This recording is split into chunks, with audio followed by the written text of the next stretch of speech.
A presença mais importante nesta noite é a presença do nosso Senhor Jesus Cristo. Por isso nós podemos louvá-lo com bastante alegria. Nós temos razões de sobra para enaltecê-lo pelo que ele está fazendo. Não apenas pelo que ele está fazendo, mas por tudo que ele já tem feito nas nossas vidas. Hoje pela manhã tivemos uma escola dominical muito abençoada.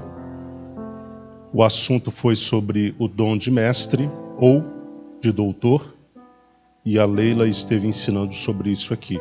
Muito importante. E os irmãos que estiveram aqui puderam ver a validade e a importância dessa lição. E a próxima lição, que será do próximo domingo, será a respeito do dom do episcopado, do presbitério, né? Então também será uma lição muito importante. Queridos, eu gostaria de compartilhar convosco uma palavra que está no Evangelho de João, capítulo 11. Eu vou ler apenas o versículo 39 e o versículo 40, mas nós vamos abordar praticamente toda a história narrada neste capítulo. Um capítulo muito conhecido dos irmãos, uma história muito conhecida. João capítulo 11, versículos 39 e 40.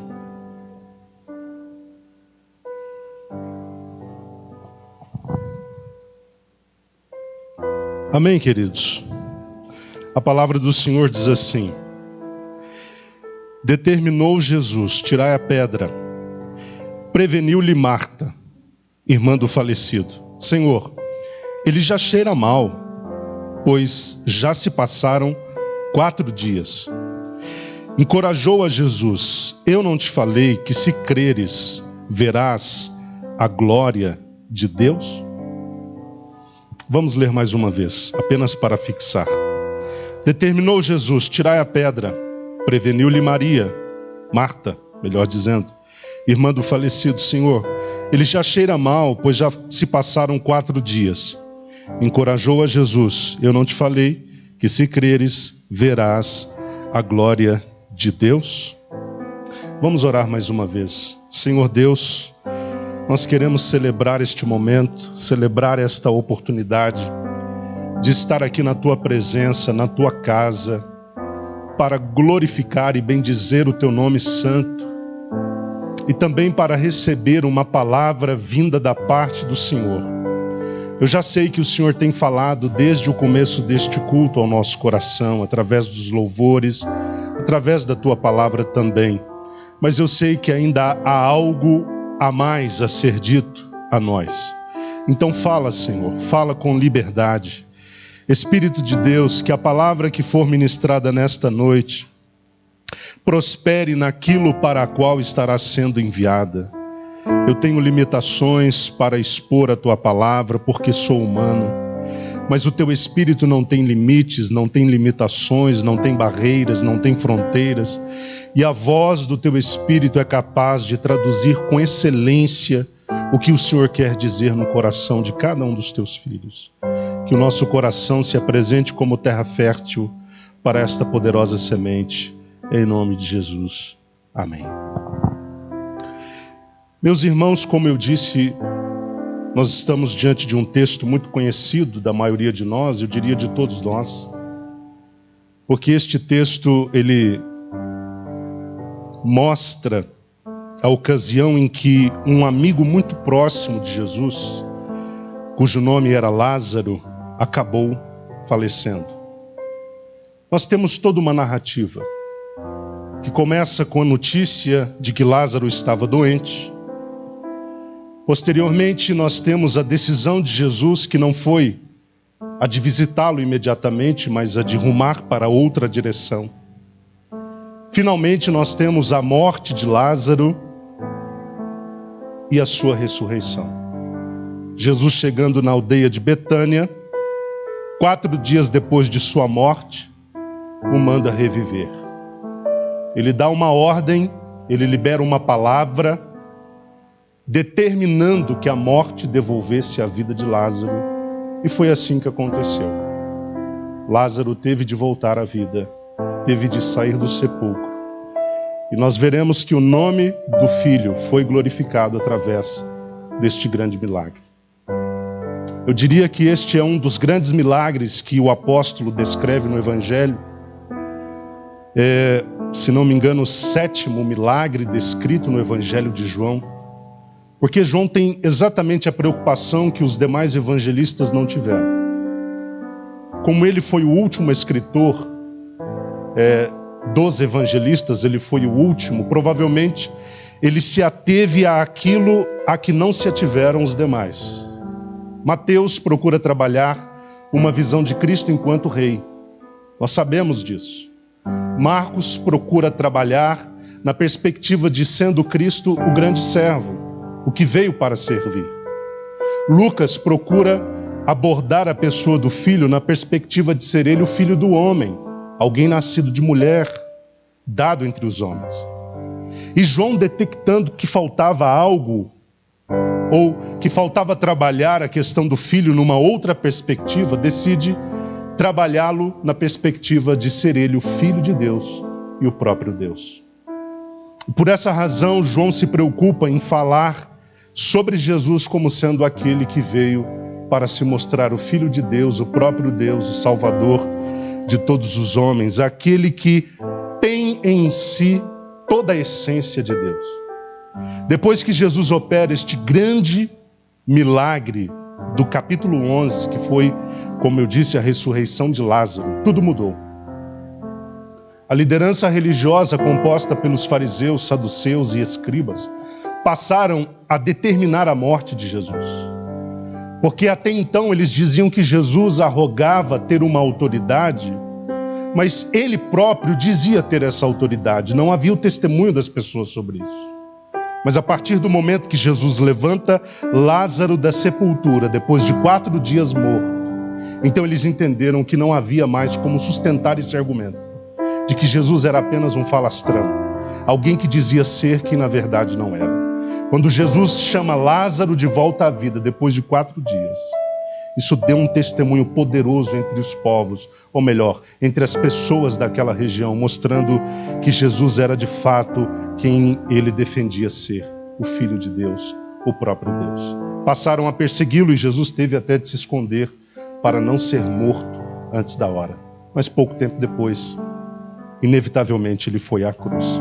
Então, estou dizendo tudo isso apenas para mostrar aos irmãos que o que nós temos no capítulo 11 é um milagre decisivo no ministério de Jesus. Eu gostaria de, juntamente com os irmãos, extrair aqui de modo muito rápido algumas verdades que estão contidas no texto. A primeira verdade, eu gostaria que você se atentasse muito bem para isso. Eu gostaria, antes de apresentar esta verdade, apenas lembrá-los que Deus tem me dado muitas mensagens voltadas para o encorajamento da fé. Os irmãos estão detectando isso nos últimos meses. Como Deus tem me dirigido muito a mensagens voltadas para a fé, para a confiança em Deus, sobre como devemos nos portar diante de circunstâncias diversas e adversas, situações difíceis. E esta mensagem de hoje não foge desta linha na qual Deus tem me conduzido nos últimos tempos. A primeira verdade que nós extraímos do texto é uma verdade muito conhecida de todos nós, mas que deve ser relembrada. Nós vemos a partir de João 11 que o relacionamento do crente com Deus não cria no seu entorno uma blindagem anti-dor e anti-sofrimento. O relacionamento com Deus não coloca o crente num lugar onde ele não pode ser atingido por estas coisas.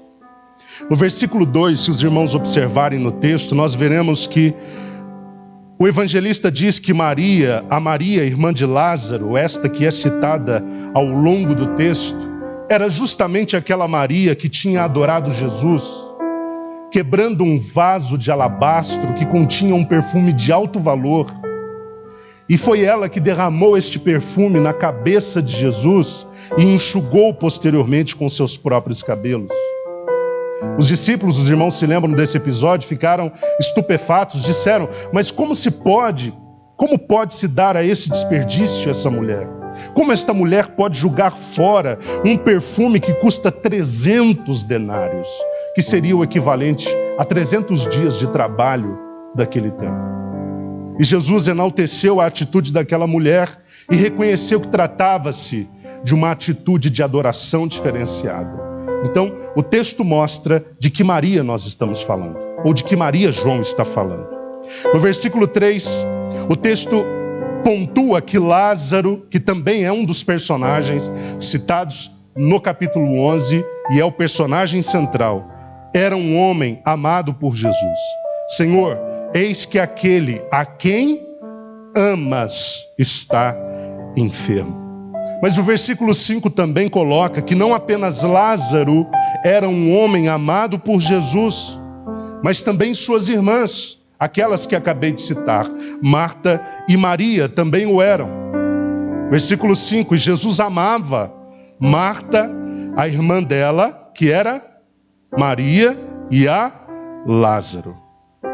Talvez se valendo desta grande amizade, deste grande relacionamento e consideração que elas tinham por Jesus, Marta e Maria, quando enviaram os mensageiros para avisá-los sobre o estado grave de Lázaro, esperavam que Jesus tivesse uma atitude imediata de descer para Betânia a fim de socorrê-lo antes que morresse.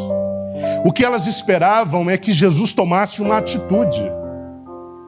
Talvez na mente delas, elas equacionaram assim: Jesus nos ama, ama a Marta, a mim, Maria, ama a Lázaro. É óbvio que assim que ele souber de que a condição de Lázaro é grave e ele está muito enfermo, ele vai deixar o que estiver fazendo, vai descer a Betânia para dar um jeito nisso. O versículo 3 diz que as irmãs de Lázaro fizeram isso. Mandaram dizer a Jesus: Senhor, eis que aquele a quem amas está enfermo. É como se elas colocassem algo que pudesse atrair a atenção de Jesus. Elas disseram na mensagem: aquele a quem amas. Não trata-se de qualquer pessoa. Não trata-se de um conhecido qualquer. Trata-se daquele a quem amas. Elas disseram isso esperando providência. Mas do versículo 6 ao 16, que nós vamos ler rapidamente, Jesus toma uma decisão inusitada, como muitas das que ele tomou ao longo do ministério. Ao invés de ouvir a mensagem e prontamente descer a Betânia para socorrer o seu amigo doente, Jesus decide ficar mais 2 dias onde ele estava e depois decide ir para a Judéia, lugar onde ele quase havia acabado de morrer. Versículo 6, acompanhe comigo. Contudo, quando soube que Lázaro estava doente, ficou mais 2 dias no lugar onde estava. Depois disso falou aos seus discípulos: vamos voltar para a Judéia. Ao que lhe advertiram os discípulos: Rabi, há pouco os judeus tentaram apedrejar-te e mesmo assim estás indo para lá outra vez?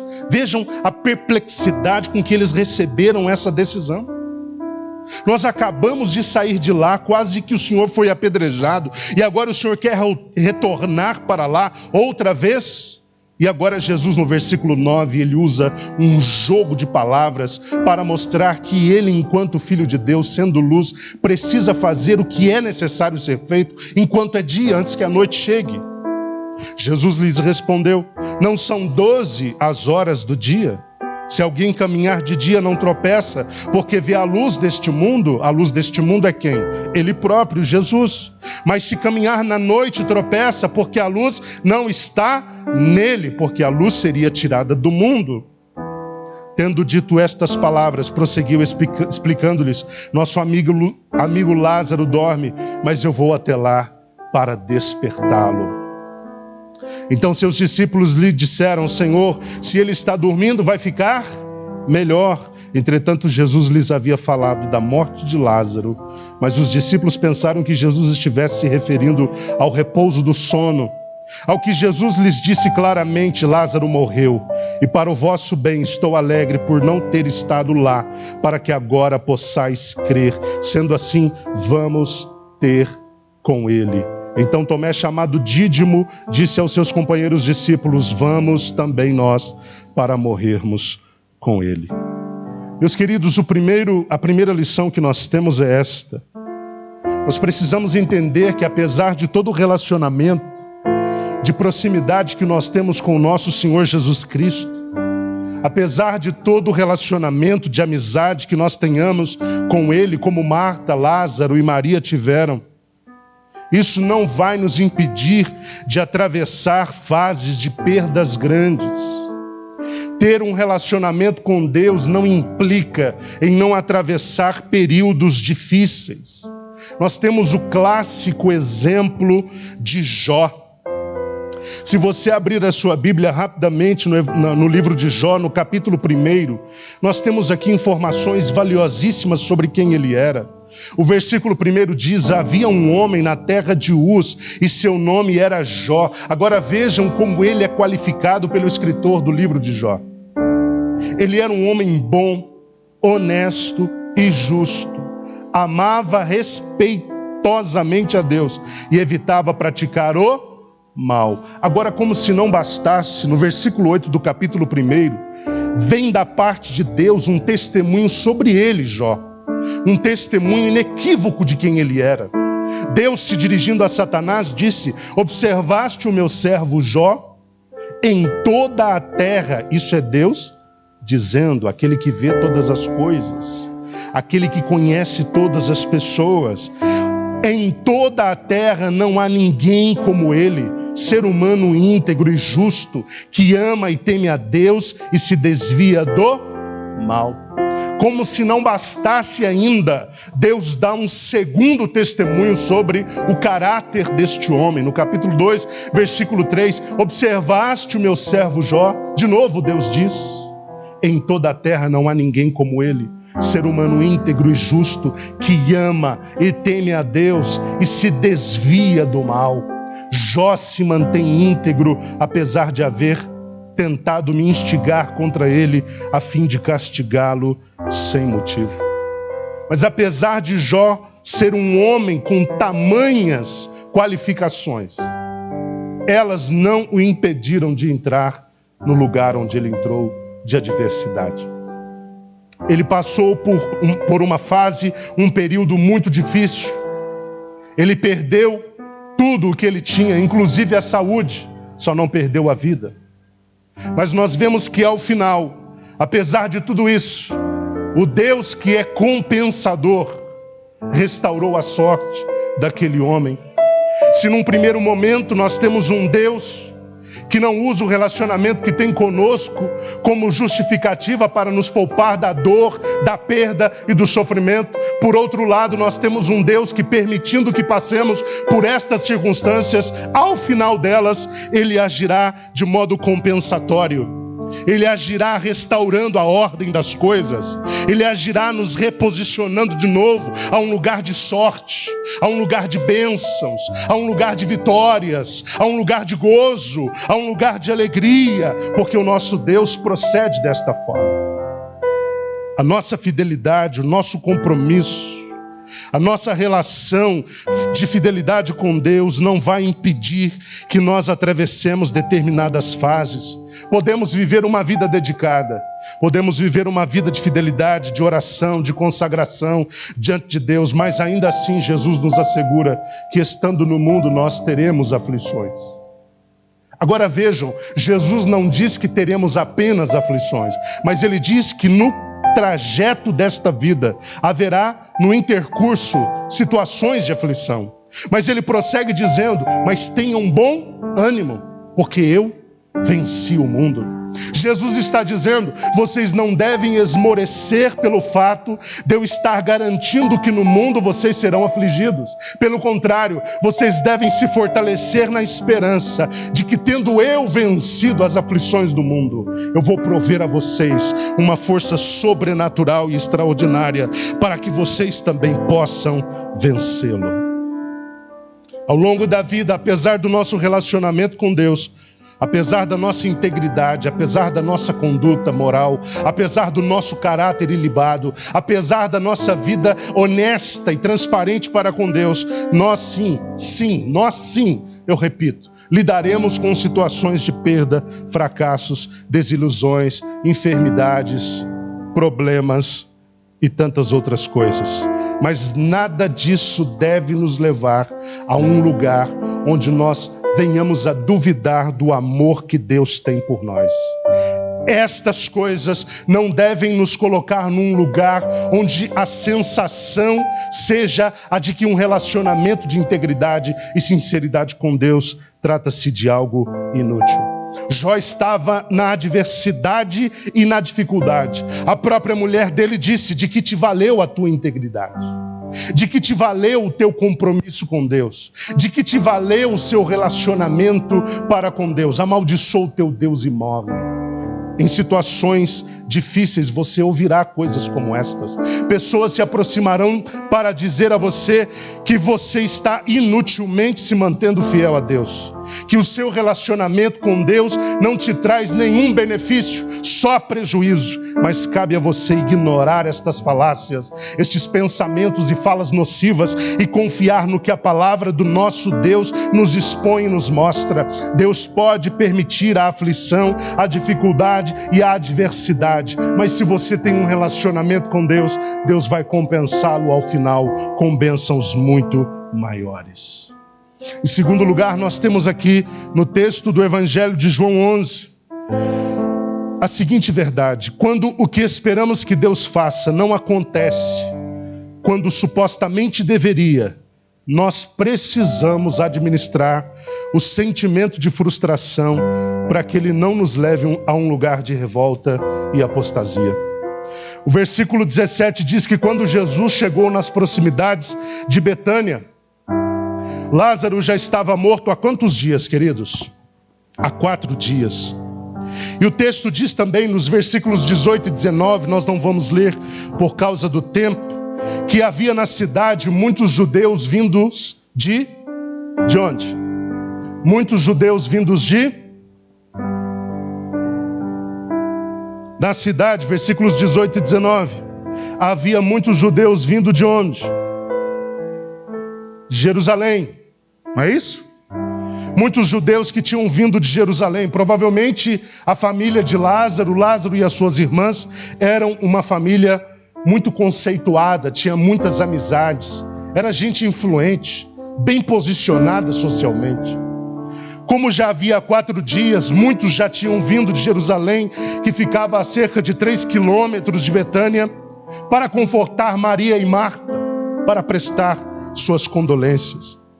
Versículo 20 e 21 diz que assim que Marta soube que Jesus estava a caminho de Betânia, não esperou que ele entrasse na cidade e chegasse na casa dela. Ela saiu-lhe ao encontro e a primeira coisa que Marta disse foi: Senhor, se estivesses aqui, meu irmão não teria morrido. Em outras palavras, o que Marta está dizendo é: o Senhor deveria ter chegado antes que as coisas chegassem nesse ponto. Nós achávamos que o Senhor tinha maior consideração por nós e por nosso irmão. Já fazem 4 dias, nada do que aconteceu, nada deste desfecho precisava acontecer se tão somente o Senhor estivesse aqui quando foi avisado que deveria vir. É óbvio, irmãos, que no coração de Marta o sentimento era de maior dor do que o que ela expressou. Porque você sabe que nós, seres humanos, até quando nós estamos muito descontentes com uma situação, a forma como nós expomos à pessoa é uma forma ainda branda, comparada com aquilo que realmente está no nosso coração. Quando Marta diz: se o Senhor estivesse aqui, o meu irmão não teria morrido, ela queria dizer muito mais do que isso. Ela queria dizer: eu não entendo, Jesus. O Senhor nos ama, nós o amamos, nós o recebemos em nossa casa diversas vezes. Eu, Marta, preparei a melhor comida que o Senhor poderia comer, juntamente com seus discípulos. Nós nunca lhe negamos um lugar para dormir, para habitar, para comer, para repousar. Quantas vezes nós nos assentamos para conversar sobre a vida, para tomar um café juntos, para comer um pão, para celebrarmos a comunhão. E quando o Senhor fica sabendo do estado do meu irmão, o Senhor, ao invés de vir prontamente, o Senhor me espera 4 dias. Mas que consideração é esta?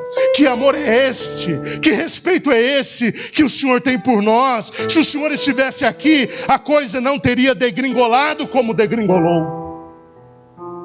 Marta estava com seu coração arrasado, estava com seu coração transbordando decepção e descontentamento. Esse sentimento de achar que Jesus poderia vir ou ter vindo antes da hora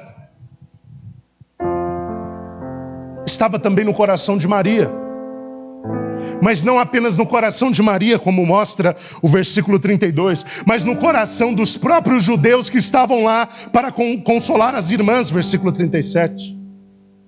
E sabe por que estava no coração de Marta, de Maria e dos judeus que as estavam confortando? É porque elas estavam conversando sobre essa decepção antes de Jesus chegar. Você imagina uma pessoa dizendo assim, coloque-se no lugar dessas mulheres. Elas chegam em casa, estão chateadas porque acabaram de enterrar o irmão, uma pessoa muito importante naquela família, formada por 3 irmãos. E elas estão comentando com aqueles que vieram de Jerusalém, dizendo, nosso mestre não veio, a gente mandou uma mensagem dizendo que o nosso irmão estava doente, a gente não entende por que ele não veio, por que ele não veio, as mulheres discutindo, e de repente vem aqueles da multidão. Sabe aquela pessoa que vem na hora errada para dizer a coisa errada e começa a colocar uma pulga atrás da sua orelha? Mas esse Jesus, hein? Que mestre é esse? Que amigo é esse? Quem tem esse tipo de amigo não precisa de inimigo. Esse Jesus atrasou. Ele não é aquele que vem dizendo por toda parte que é o Filho de Deus. Ele não é aquele que cura todo mundo, que ressuscita mortos. Ele não é aquele que faz milagres por toda parte. Como é que ele tem a coragem de, na hora que vocês mais precisam, não estar com vocês? Não assisti-los, não intervir, não ajudá-los, não operar o milagre que vocês esperavam que ele pudesse operar. Você sabe que em situações de perda, de dificuldade, sempre se aproximam pessoas para dizer essas coisas para você. Mas Marta, apesar de toda a indignação, ela conseguiu ainda proferir uma palavra de fé. No versículo 22 diz, sei que mesmo agora, seja o que for que pedires a Deus, Ele te dará. Quando Marta dá uma sinalização de fé, Jesus diz no versículo 23, o teu irmão ressuscitará. Quando Marta e Maria se encontraram com Jesus, elas expuseram sua insatisfação com sua demora. O Senhor deveria ter estado aqui muito antes de hoje. O Senhor deveria ter chegado quando a mensagem chegou. Na perspectiva delas, ele deveria ter vindo quando soube do estado grave do seu irmão. É assim na vida.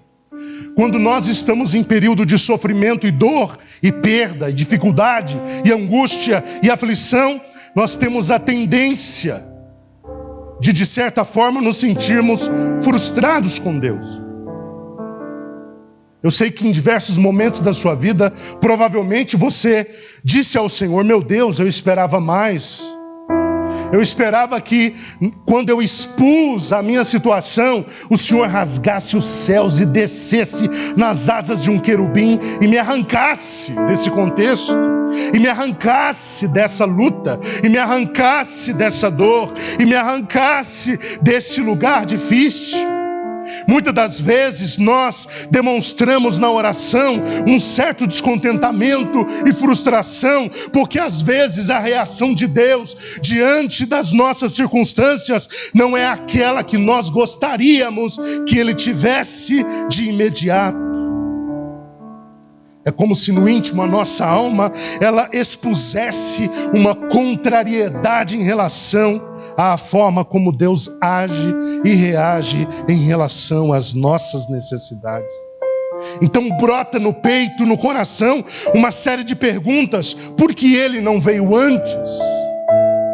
Por que Ele não interviu quando eu disse que estava por aqui, já no limite? Porque Ele parece ter desdenhado minha necessidade? Porque às vezes Ele parece dar mais atenção e prioridade às necessidades dos outros?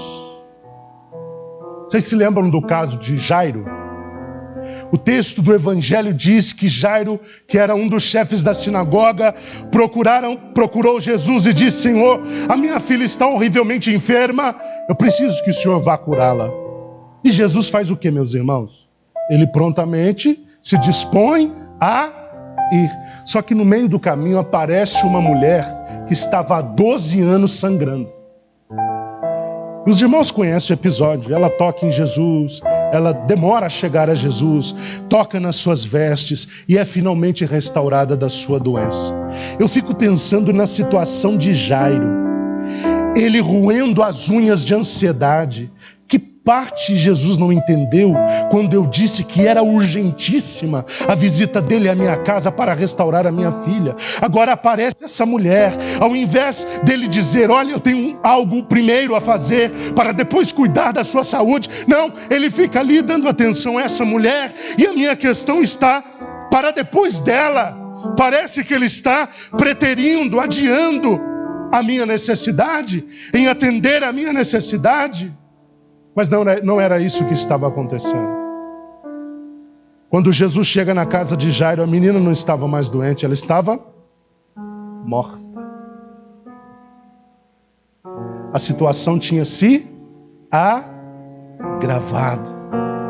Mas Jesus entra no quarto onde a menina estava, pede que os curiosos saiam, e ele ordena à menina que levante da morte, e a menina se ergue da morte.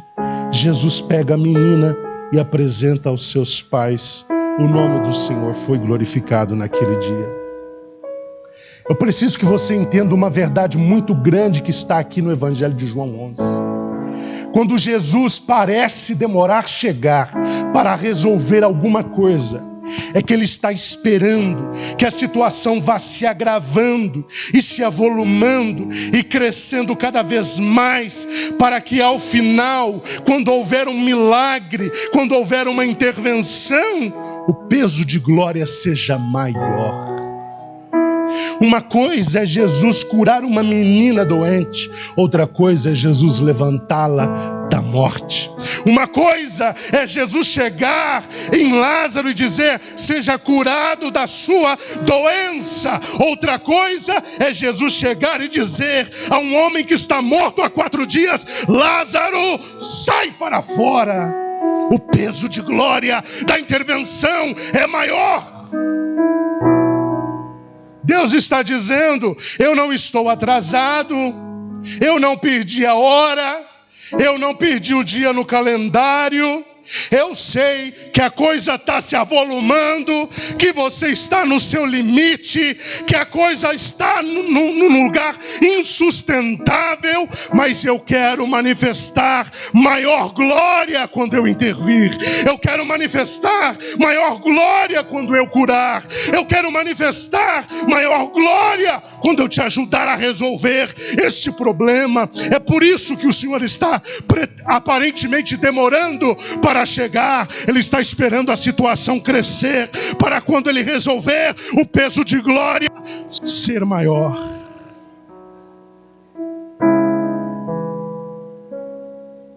Você precisa manter a sua mente forte, seu coração forte, quando Ele não vem, quando você espera que Ele venha. Você precisa administrar as suas emoções, você precisa administrar os seus pensamentos, você precisa pegar a sua fé e ancorar na palavra de Deus e naquilo que a palavra te diz e confiar que o que a palavra diz sobre Deus é a verdade. E a palavra diz que Deus é socorro, que Deus é ajudador, que Deus é escudo, que Deus é fortaleza, que Deus é rei, que Ele é Senhor, que Ele cura, que Ele intervém e que Ele resolve. Ancore a sua fé nessa certeza. A âncora serve para quê? Para não permitir que o barco fique à deriva. Quando as suas emoções estiverem sendo atingidas por pensamentos e percepções de que Deus está demorando, ou que Ele não está atendendo com a atenção que você está dizendo, ou que Ele está preterindo sua necessidade, pegue a sua fé e ancore na palavra do nosso Deus. Ele não chegou ainda, mas Ele está a caminho. Ele ainda não está aqui, mas Ele está nas imediações, porque Ele é poderoso, Ele é fiel. É necessário que aconteça para que o Filho seja glorificado. Deus não nos pretere nas nossas necessidades. Ele não nos esquece nas nossas dores e conflitos. Ele não nos deixa sozinhos para morrer. E não pense que só você sentiu isso. Quando você abre a Bíblia no Salmo 13, por exemplo, olha só o que Davi diz para Deus. O salmista Davi, que escreve salmos tão belos, ele estava com a mesma sensação que muitos de nós, em determinados momentos da nossa vida. Ele pergunta: até quando me esquecerás, Senhor? Ele estava se sentindo esquecido, sim ou não? Para sempre? Até quando encobrirás de mim tua face? Essa expressão encobrir a face é: até quando o Senhor vai me negar uma ajuda bondosa? Até quando o Senhor vai me negar o teu favor? Até quando, versículo 2, sofrerei com preocupações e tristezas no coração, dia após dia? Isso não tem fim? Vai ser a minha história de vida, essa dor. Até quando prevalecerá o inimigo contra mim? Por isso eu digo: mantenha sua mente forte, seu coração fundamentado naquilo que você sabe sobre Deus. Ancore a sua fé no Senhor e na sua palavra. Isso vai impedir que você chegue num lugar onde muitos crentes chegaram quando estiveram em crise. Num lugar de rebelião e apostasia. Porque muitos, quando entraram em adversidade, não sobreviveram, porque mal geriram os seus sentimentos. E passaram a desacreditar de Deus, e a se distanciar dele, e até mesmo a se opor a ele. Então cuidado, você pode sentir determinadas coisas, mas administre isso, para que isso não se agrave a ponto de te afastar de um lugar de comprometimento com Deus, de amizade com Deus, de relacionamento com Deus. Se Deus ainda não veio, se Jesus ainda não chegou, é porque, como eu disse, Ele precisa que a situação se agrave mais um pouco, para quando houver intervenção, para que quando houver intervenção, haja também grande glória. Mas, terceiro ponto, mesmo em fases de perda e dor, precisamos compreender que algo acerca de si mesmo Deus está revelando nesse período. Versículo 24 diz que quando Jesus falou que Lázaro ressuscitaria, Marta enxergou essa possibilidade para o futuro. Veja o que ela diz no versículo 24, veja o que ela disse a Jesus: eu sei que ele vai ressuscitar na ressurreição no último dia. E Jesus, diante da incapacidade de Marta enxergar a verdade, Ele revelou algo sobrenatural a ela. Ele se mostrou como sendo a própria ressurreição e vida. Ele diz: Marta, você não está entendendo, deixa eu te explicar. Eu sou a ressurreição e a vida. Versículo 25 e 26, ele diz: eu sou a ressurreição e a vida. Aquele que crê em mim, mesmo que morra, viverá. E todo o que vive e crê em mim, não morrerá eternamente. Tu crês nisso? Primeiro, Jesus diz que aquele que nele crê tem a vida eterna garantida. Mesmo que morra no corpo, mesmo que esta casa se desfaça, esse que crê em mim viverá. Porque a promessa para aquele que crê em Jesus não é a de estar eternamente numa condição de morte, mas numa condição de vida, e vida eterna. E Jesus diz: aquele que crê em Jesus, aquele que crê em mim, não passará a eternidade na morte, ou seja, na condenação. E o que vive e crê em mim não morrerá eternamente. Morrer eternamente equivale a ser condenado por toda a eternidade. Aquele que crê em Jesus tem vida eterna e não será condenado eternamente. Mesmo em situações adversas e difíceis, em fases complicadas, há uma dose de revelação que Deus quer trazer nesse período. Nós precisamos estar abertos a como Deus quer se mostrar quando a fase é de dificuldade, quando a fase é de perda, de dor, de sofrimento. Nós precisamos discernir como Deus está se revelando. Se os irmãos de algum modo estão atravessando um período complexo, difícil, que não dá sequer para ser compartilhado com alguém, porque esse alguém não entende, você precisa buscar em Deus qual é a faceta de revelação que Ele está trazendo. É na doença que Deus se revela como o curador. É na guerra que Deus se revela como o Senhor dos exércitos. É nos conflitos internos e externos que Ele se mostra como Shalom, o Deus da paz. É na escassez que Ele se revela como o Jireh, o Deus que provê todas as coisas. É na confusão de sentimentos, de emoções, de relações, que Ele se mostra como instrutor e orientador do caminho.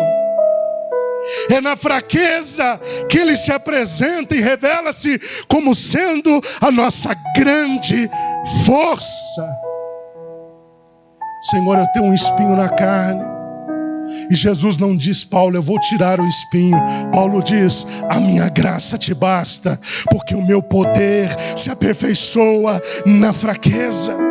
Era durante aquele período de espinho na carne que Paulo estava conhecendo esta face de Deus, que é o Deus ajudador, o Deus que é fortalecedor, o Deus que às vezes não tira por um momento determinadas dificuldades, mas dá força para que nós as enfrentemos.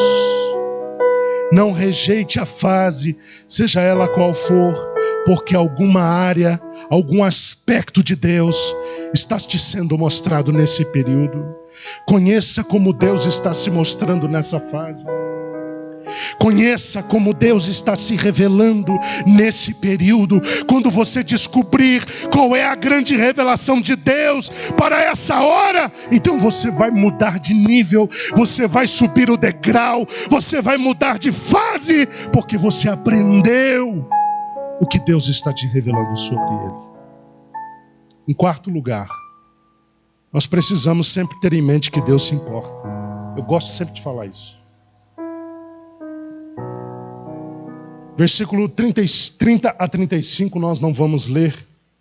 Diz que quando Jesus estava lá na entrada da cidade, porque ele não tinha entrado na aldeia, ele estava lá onde Marta o encontrou. Depois foi Maria, correndo, prostrou-se aos pés dele, disse a mesma coisa que Marta: se o Senhor estivesse aqui, minha irmã não teria morrido. E veio os judeus atrás de Maria, porque acharam que ela estava num momento de desespero e que correria para o sepulcro para chorar a morte do irmão. Mas na verdade ela foi para Jesus.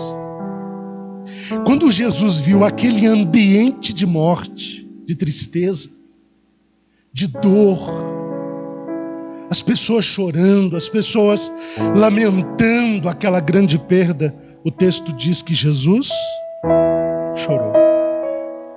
Pense, Deus, que é Jesus, chorando. Isso significa que Ele se importa. Quando você estiver numa fase difícil e Satanás cochichar no seu ouvido dizendo: o teu Deus não se importa com isso, diga: Satanás, eu te repreendo no nome de Jesus, porque Deus chora quando eu choro, assim como se alegra quando eu me alegro. O meu Deus é um Pai presente, como um pai que chora a dor do filho. Deus chora as nossas dores. Ele lamenta que nós estejamos numa condição tão ruim, onde tenhamos que viver estas coisas. Mas é uma boa notícia saber que Deus se importa. Significa que Ele vai fazer tudo o que for necessário para te tirar desse lugar. Quantos podem glorificar a Deus por esta verdade? Ele se importa como um pai se importa. Ele se inclina, Ele chora, Ele lamenta, Ele se preocupa e Ele quer que as coisas sejam corrigidas. Em último lugar, precisamos ter paciência para ver o agir de Deus quando for a hora certa. A paciência é o que vai te segurar até que Deus faça. Você está entendendo isso? Esperei aflito no Senhor. Esperei ansioso no Senhor. Esperei reclamando no Senhor. Esperei desesperado no Senhor. Não. Esperei com paciência no Senhor, e Ele se inclinou para mim e ouviu o meu clamor. Se Deus se importa, espere com paciência até que Ele se incline para ser favorável ao seu clamor. Porque Deus está aguardando só a hora certa de fazer o que é necessário. Eu creio que Deus nos trouxe aqui para tomar conhecimento disso. Deus está só aguardando a hora certa de vir com poder para operar o grande milagre. Um milagre que vai atestar que Deus está, não é contra nós, mas do nosso lado. Um milagre que vai mostrar que nós não fomos desamparados, mas em todo o tempo nós fomos amparados por Ele. Um milagre que vai mostrar que nós não fomos esquecidos, mas que Ele sempre nos teve em sua mente. E a prova disso é que Ele veio na hora certa para agir a nosso favor. O Salmo 9, verso 18 diz que o necessitado não será esquecido para sempre. E a esperança daquele que teme a Deus não será adiada para sempre. Jesus agora estava em Betânia. Estamos terminando. E agora Ele veio para operar o milagre, porque aquele era o dia. Aquela era a hora. O dia previsto era aquele. No calendário dos homens, ele estava atrasado há 4 dias. No calendário de Deus, aquela era a hora.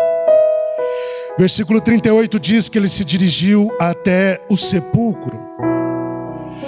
Versículo 39 diz que ele ordenou que a pedra fosse tirada. Marta disse: Senhor, eu imagino Marta chegando no ouvido de Jesus: Senhor, já fazem 4 dias. Já está morto há muito tempo. Se tirar essa pedra aí, ninguém vai aguentar o que vai vir de dentro. Eu sei que o Senhor está preocupado, eu sei que a gente falou muitas coisas para o Senhor, mas eu entendo. É melhor a gente deixar isso quieto. Está todo mundo, de certo modo, já conformado. Eu creio que Jesus insiste: tirai a pedra. Ô Marta, eu já não te disse? Se você crer, você vai ver a glória de Deus. O que vai atrair a manifestação do que você precisa, Marta, é a sua fé. O ponto de ligação entre a sua necessidade e a intervenção do Deus Todo-Poderoso é a sua fé. Certa vez um homem chegou para Jesus e disse: se tu podes. E Jesus perguntou: o quê? Se tu podes? Você quer colocar na minha conta essa responsabilidade? Não é se eu posso, é se você crê. Não é se eu posso, é se você crê. A fé atrai o que está pronto em Deus, para que isso se manifeste aqui, nesse tempo, nessa hora, nesse lugar. Já esperou até aqui de forma confiante? Não vai ser agora que você vai titubear na fé. Já aguardou uma intervenção de Deus até agora e sua fé se manteve ancorada em Deus? Então não permita que agora a sua fé vacile. Se creres, verás. E é agora a glória de Deus. Depois que a pedra foi removida, versículo 41 e 42, Jesus faz uma oração apenas para constar, porque ele já tinha falado sobre isso com o Pai anteriormente. Pai, dou-te graças porque me ouviste. Eu sei que sempre me ouves, mas disse isso por causa da multidão que está ao meu redor, para que creiam que tu me enviaste. E nos versículos 43 e 44, Jesus clama em alta voz. Ele não diz sussurrando. Ele fala como um rei fala, de forma decidida. Ele fala como Deus fala, de forma poderosa. Lázaro, sai para fora. Lázaro, vem para fora. Imagina essa cena. A multidão está assim, com o olho desse tamanho. E aí, o que vai acontecer? Será que é o que a gente está pensando? Ele diz: Lázaro, sai para fora. Aleluia. O homem que havia morrido saiu da gruta, tendo os pés e as mãos atados com faixas de linho e o rosto envolto com um pano. E Jesus orientou-os: retirai as faixas dele e deixai-o seguir. Lázaro, sai para fora. Lázaro, vem para fora. E aquela voz, eu imagino a voz de Cristo entrando gruta adentro. Eu não sei se o corpo estava em decomposição, se já não estava, se estava em decomposição. Quando ele diz: Lázaro, vem para fora, teve que se organizar o corpo de novo. A carne teve que se juntar de novo. Os nervos se uniram de novo. Os ossos se firmaram de novo. O espírito e a alma retornaram. Lázaro respira. Lázaro levanta. E Lázaro sai para fora. Porque a palavra do Altíssimo é respeitada quando é liberada. Quando Jesus diz: Lázaro, sai para fora, a morte teve que soltar a vida de Lázaro. Quando Jesus disse: Lázaro, sai para fora, tudo teve de se organizar para fazer valer a ordem que foi determinada a partir desta palavra. Meus irmãos, Deus cumpre uma agenda própria. Eu vou repetir, Deus cumpre uma agenda própria. Os seus propósitos, as suas ações visam cumprir um propósito que está acima de nós mesmos. Lembre-se, as intervenções de Deus nunca são egoístas. Elas visam não apenas nos alcançar na nossa necessidade de milagre, mas elas visam fazer mais do que isso. Elas visam alcançar um número maior de pessoas. E por isso Deus permite que as coisas agravem. É para que ao final não apenas você receba os efeitos do milagre, mas para que todos que estão à tua volta e presenciaram sua perda, sua crise e sua dor, possam ter a sua fé fortalecida no Senhor. Versículo 45. Assim, muitos dentre os judeus que tinham vindo consolar Maria, vendo o que Jesus fizera, creram nele. Era necessário esperar 4 dias? Era. Deus age na hora certa. Quando Ele vem, a sua voz é poderosa para trazer ordem. Quando a sua voz é liberada, ela ecoa no sepulcro, trazendo os mortos à vida. Quando a sua palavra é liberada, dor adentro, a dor tem de devolver a sua esperança. Quando a palavra de Deus é liberada, caos adentro, o caos tem de se organizar. Quando a palavra dele é liberada sobre os destroços, tudo tem de ser reedificado. Quando a palavra dele é liberada, a crise adentro, a crise tem que te entregar de volta. Quando a sua palavra é liberada, trauma dentro, o trauma tem de soltar a sua alma. Quando a sua palavra é soprada no seu abandono, Ele tem de te devolver. Quando Ele diz vem, quando Ele diz haja, quando Ele diz seja, tudo tem que se organizar para fazer valer a sua ordem. Em Gênesis capítulo 1, a terra estava sem forma e vazia. As palavras hebraicas para isso é caos e desolação. Só havia caos e desolação, caos e falta de vida. Havia um abismo, havia uma ação ininterrupta do Espírito pairando sobre a face das águas. Mas quando Deus se levantou, na hora certa, Ele proferiu uma palavra dizendo: haja luz. E o texto diz que houve luz. Porque quando o nosso Deus vem para agir e libera uma palavra, não há quem possa se interpor à sua palavra de ordem. Tudo vai ter de se organizar, não importa como as coisas estão agora. Quando Ele liberar uma palavra de ordem, tudo vai ter de chegar no lugar para que a sua vitória aconteça, para que o seu milagre seja operado. Confie no que você está ouvindo nesta noite.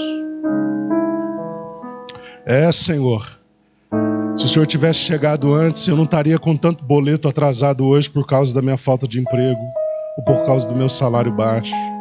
Fica tranquilo, meu irmão, porque quando o Senhor se manifestar para operar milagre, Ele paga essa conta, Ele resolve essas coisas. Não se preocupe, Deus não está preocupado com isso.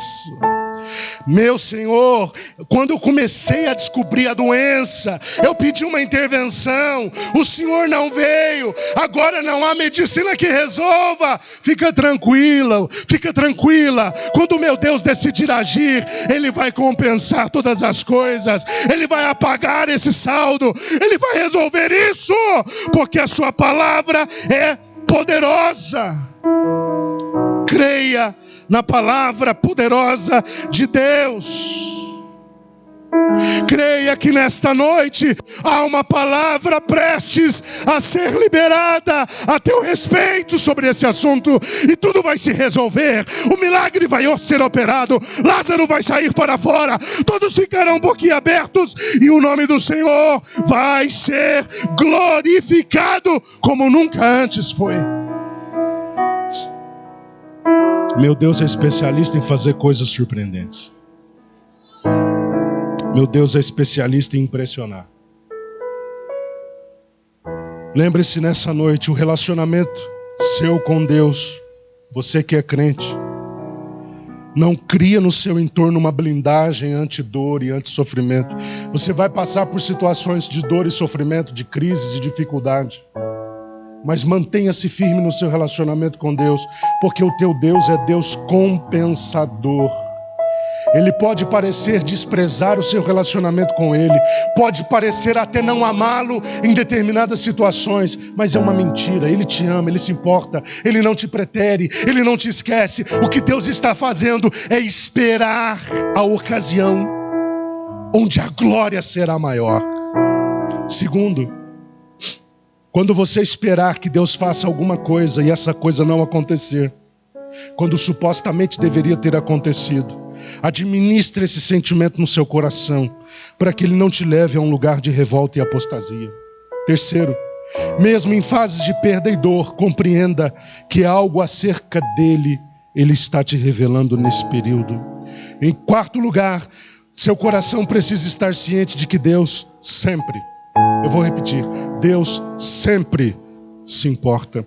E em último lugar, tenha paciência para ver o agir de Deus quando realmente for a hora. Por mais que no seu relógio você esteja mostrando para Deus, Senhor, passou tantas horas, tantos dias. No calendário você esteja dizendo, passou tantos anos. Por mais que essa seja a sua atitude, confie que se Deus não chegou, é porque ainda não chegou o tempo. Deus não antecipa a sua ação, mas também não atrasa a sua ação. Você pode confiar nisso? Você pode descansar nessa palavra? Você pode descansar no fato de que Deus está acordado? Você já parou para pensar que Deus não dorme? Ele não está cochilando no céu, lá no quartinho, e sua vida está a esmo.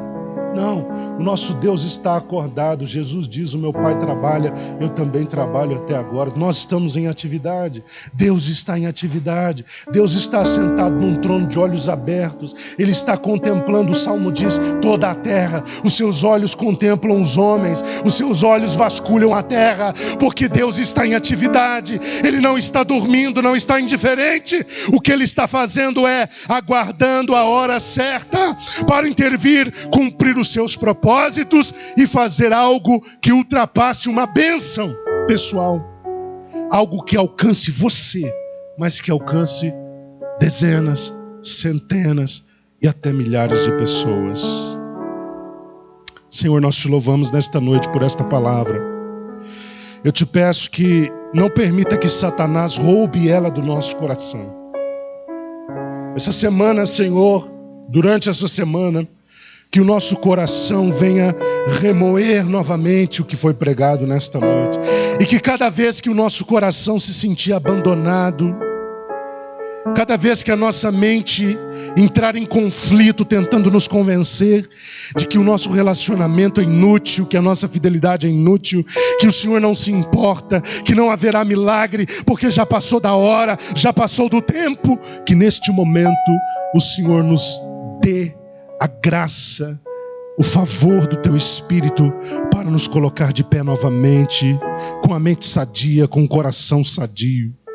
Nos dá força para ancorar a nossa esperança e a nossa fé no Senhor e no conhecimento que temos sobre Ti através da Tua palavra. E eu peço nessa noite uma intervenção sobrenatural, Senhor, sobre a vida desta igreja. Cada irmão que está aqui precisa talvez de uma intervenção numa determinada área acerca de algum assunto.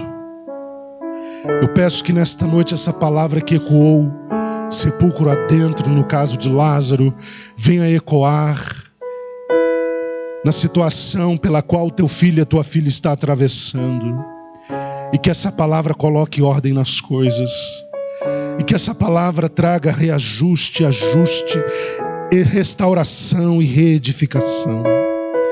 Libera nesta semana ainda uma palavra de ordem para a solução das coisas, porque o teu nome é que será glorificado através destas coisas, o teu nome é que será engrandecido através deste milagre.